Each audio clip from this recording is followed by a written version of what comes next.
Nah,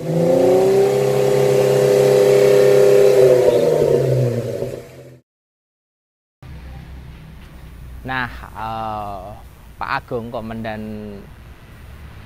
sekarang kemarin di Jombang, sekarang di Kediri. Beliau ini punya cita-cita mulia untuk mempromotkan tempat-tempat pariwisata di Indonesia dengan cara overlanding, menciptakan mobil overland untuk keluarga jalan-jalan ke tempat wisata di seluruh Indonesia untuk dipromosikan. Karena Indonesia itu indah, Indonesia itu negara yang sangat kaya untuk kegiatan-kegiatan outdoor activity. Dan kalau mau seneng-seneng piknik nggak perlu keluar negeri, Indonesia aja cukup gitu. Nah, ini beliau itu salah satu yang concern masalah itu. Ya seneng banget punya temen lah, kalau dari komunitas overland seperti kita itu punya temen seperti itu, ya seneng kan gitu. Makanya setup mobil, dia punya mobil off-road, mobil ekspedisi. Nah ini sekarang mobil overland. Putranya 3, jadi tendanya harus muat 5 orang nih. Makanya kita pasang tenda khusus paling gede, yaitu pakai tenda dari Darse 220 ya, yang gede banget. Ini ukurannya kalau dibuka itu, kalau ditutup ukurannya cuman 140 kali 220 kali 130. Tapi begitu dibuka 220 kalinya jadi 240 gitu. Gede banget segitu. Muat 6 orang sebenarnya. Jadi sangat nyaman dan luas. Kenapa Darse? Karena Darse itu kalau di tempat dingin nggak terlalu panas di dalam, nggak terlalu kedinginan gitu loh. Tempat panas dibuka jendelanya juga nggak terlalu jadi sumuk gitu. Jadi enak banget. Agak berat tendanya, 78 kilo kalau nggak salah. Makanya harus disetup pakai roof rack-nya punyanya Metalcraft. Terus belum lagi ada tambahan di roof rack itu dipasang light bar steady yang memang lumensnya tinggi banget.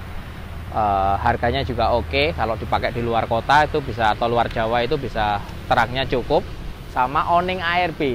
Kenapa dipilih ARB? Karena ada changing room-nya, ada dipasang room-nya, jadi tempat tidur di bawah gitu, untuk di bawah dan di atas.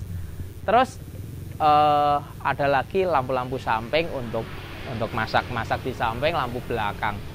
Yang lainnya dari konsep mobil ini ya seperti mobil overland biasa. Setelah ketemu semua bobotnya, kita setup suspensi. Suspensinya ini walaupun pakai ban 35, tapi shockbreaker sama pernya pakai Tough Dog per sama Tough Dog foam shell yang adjustable. Bulan Februari akan kita shell banyak karena barangnya baru masuk banyak banget. Buat teman-teman supaya bisa menikmati modifikasi off-road dengan harga yang lebih terjangkau. Kita kemarin masukin banyak, jadi bisa harganya turun. Terus mobil ini dipasang stiker peta Indonesia sama Kompas, karena cita-citanya harus keliling Indonesia gitu. Yang lain karena mobilnya dipakai long distance banyak di jalan aspalnya kalau keliling Indonesia itu, makanya pasang ban Maxxis Razor. Ini ban yang paling nyaman, ban 35 yang paling nyaman di antara ban lain menurut saya, dan harganya worth it. Terus peleknya pakai Dirty Left Bitlock. Yang Dirty Left itu punya teknologi gini, center hole-nya tutup, tidak ada lubang. Kita harus bubut itu supaya fresh fit terhadap gardan. Supaya apa? Kalau dipakai off-road beneran, kalau fresh fit itu baut rodanya itu tidak nahan beban. Yang nahan beban adalah center hole-nya. Makanya teknologi Dirty Left itu recommended, harganya nggak terlalu mahal, kalau nggak salah 25 juta 5 biji, Bitlock, lebarnya 9, ring 17, offsetnya juga oke. Offsetnya oke karena apa? Karena di saat ban ini offsetnya itu, ban itu bisa masuk ke dalam sini, tidak mentok ke sini. Kalau offsetnya terlalu keluar, dia akan mentok di sini. Nah, itu sangat merugikan karena travelnya jadi terbatasi. Nah, itu bisa masuk dan center hole-nya bubut, itu top banget. Harganya oke gitu. Untuk JK juga ada, untuk yang lain juga ada, atau bahkan lihat di webnya Dirty Left, order kita bisa masukin, kita bantuin. Yang lain kalau yang sektor depan, karena mau keliling Indonesia ya Win 8274 dong, karena harus siap setiap saat gitu kan. Bisa juga nge-rescue mobil orang gitu. 8274, lampunya PIA, bumpernya ARB. Set stepnya custom Metalcraft, bumper belakangnya full custom Metalcraft. Karena pengen kuat gitu loh, kuat, karena kalau yang ARB itu pipanya tipis, nggak bisa di high lift jack di samping, kalau ini bisa di high lift jack. Terus belakang juga ada bracket high lift jack, sama bumpernya dari Metalcraft. Itu di setup beberapa modifikasi supaya lebih sesuai dengan kebutuhan kita. Lalu untuk sektor mesin kita upgrade, boshomnya kita upgrade, nozzle-nya kita upgrade, sistem pendinginannya juga kita upgrade, radiatornya gitu-gitu, sama double aki kita siapin semua. Terus knalpotnya 3 in free flow kita masuk banyak juga, kita akan ada harga khusus di Februari. Terus yang utama ini set apernya beda, depan belakang loadnya beda, depan 0150, belakang 0300, karena memang tendanya lebih berat daripada biasanya. Dan belakang ini ada drawer, ada nanti di situ bawa barang yang banyak, makanya pernya loadnya beda depan belakang. Bisa aja kita order di Lamban Gear, kita layanin yang gitu-gitu. Load springnya boleh milih. Ini yang belakang pakai jerigen solar 2 buah, lumayan cukup.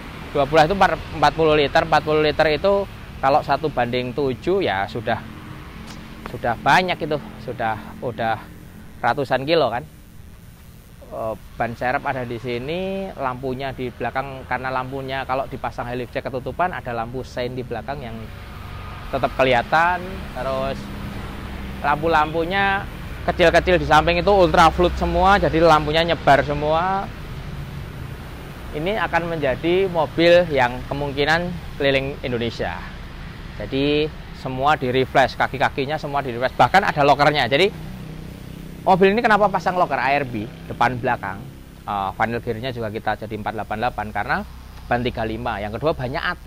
Kalau pakai ban AT nyaman di jalan raya. Tapi suatu saat masuk ke off-road lumpur gitu, nah itu bisa aja nggak dapat grip, bisa spin. Memang ada winch, tapi kita pasang loker aja sekalian. Jadi kalau pasang loker, walaupun bannya AT bisa lewat kan gitu. Atau kalau pas nge-winch dia bisa membantu winch untuk, karena empat rodanya jalan, tidak seperti kalau nggak pasang loker hanya 2 roda yang jalan, depan 1 belakang 1. Tapi kalau pasang ARBR loker bisa depan belakang 4-4-nya jalan. Jadi itu sangat membantu karena pemilihan ban AT. Jadi masih nyaman tapi aman gitu. Tuh, tetap buat overland. Ini overland high spec sebenarnya. Habis lumayan mahal, 300 jutaan mungkin mobil ini. Tapi ya ini yang kita butuhkan untuk keliling Indonesia. Terus ini bisa juga setup begini dipasang di mobil-mobil baru seperti Fortuner yang baru sekarang yang 4x4 2800, Hilux atau yang lain. Jadi tergantung aja kita mau seneng mobil yang begini, pasti plus minusnya ada. Kalau mobil V80 lebih heavy duty, spare partnya di mana-mana lebih ada, substitusi spare partnya ada kalau Toyota. Kalau mobil baru lebih aman dari semua sektor karena baru, tapi ya tidak lebih heavy duty, tidak bisa masuk ke trek-trek yang lebih rusak gitu jalannya atau lebih ekstrim. Ya menjadi pilihan, dan semoga cita-cita beliau itu disupport banyak orang. Dan ada satu lagi, cita-cita kita itu di salah satu spot di Mandalika Circuit itu ada spot untuk camper. Jadi ada lahan untuk camper. Nah, itu harapannya saat Mandalika punya event, semua komunitas dari semua kalangan hadir.